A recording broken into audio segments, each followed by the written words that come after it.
കേൾക്കാൻ തുടങ്ങിയ കാര്യമാണ് പാങ്ങാണ് ഇവിടെ ഇങ്ങനെയാണെന്ന്. എന്ത് പറഞ്ഞാലും നമ്മൾക്ക് എന്തൊക്കെ ചെയ്യാൻ പറ്റുന്ന ആരും വിചാരിക്കലില്ല. ഞാൻ പലരും നിങ്ങൾ പ്ലസ് വൺ ഉണ്ടായിരുന്നപ്പോ നിങ്ങളെ ഞാൻ വിളിച്ചിട്ടുണ്ട്. എന്റെ ബാച്ചിലുള്ള +2 കുട്ടികളെ സയൻസ് ഫെയറിന് വിളിച്ചിട്ടുണ്ട്, മാത്സ് ഫെയറിന് വിളിച്ചിട്ടുണ്ട്, സബ് ജില്ലാ കലോത്സവത്തിലോട്ട് പല ഐറ്റത്തിന് ഞാൻ പലരെയും വിളിച്ചിട്ടുണ്ട്.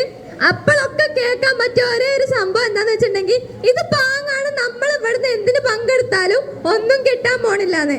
പക്ഷെ ഒരു 90% കുട്ടികളും അതാണ് പറഞ്ഞിട്ടുള്ളെങ്കിൽ പോലും ഒരു 5% 10% കുട്ടികൾ നമ്മുടെ ഒപ്പം നിന്നിട്ടുണ്ടെങ്കിൽ അവർക്ക് സബ് ജില്ലയിൽ എ ഗ്രേഡ് കിട്ടിയിട്ടുണ്ട്, ജില്ലയിൽ പോയ കുട്ടികളുണ്ട്, സംസ്ഥാനത്ത് പോയ കുട്ടികളുണ്ട്.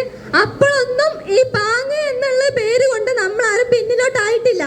നമുക്ക് ഭയങ്കര കുറവാണ്. ഇനീഷ്യേറ്റീവ് എന്നുള്ളൊരു സംഭവം കുട്ടികളുടെ ഭാഗത്തു നിന്നില്ല. രണ്ടാമത്തെ കാര്യം, എന്തൊക്കെ ചെയ്തിട്ടുണ്ടെങ്കിൽ ഞാൻ സ്വന്തമായിട്ട് ഇപ്പൊ നമ്മൾ ക്ലാസ്സിൽ ഹോംവർക്ക് ചെയ്തിട്ടുണ്ടെങ്കിൽ അസൈൻമെന്റ് ചെയ്തിട്ടുണ്ടെങ്കിൽ കേൾക്കുന്ന കാര്യമാണ് പഠിച്ചിട്ട് എന്ത് കിട്ടാനാ, പഠിച്ചിട്ട് ഒന്നും ആവാൻ പോണില്ല, അങ്ങനെ ആവൂല ഇങ്ങനെ ആവൂലെന്ന്. ഇപ്പൊക്കെ മനസ്സിലായത് പഠിച്ചു, നല്ല മാർക്കുണ്ട്, ഞാൻ എടുക്കുന്നത് എനിക്ക് ഇഷ്ടമുള്ള കോളേജാ.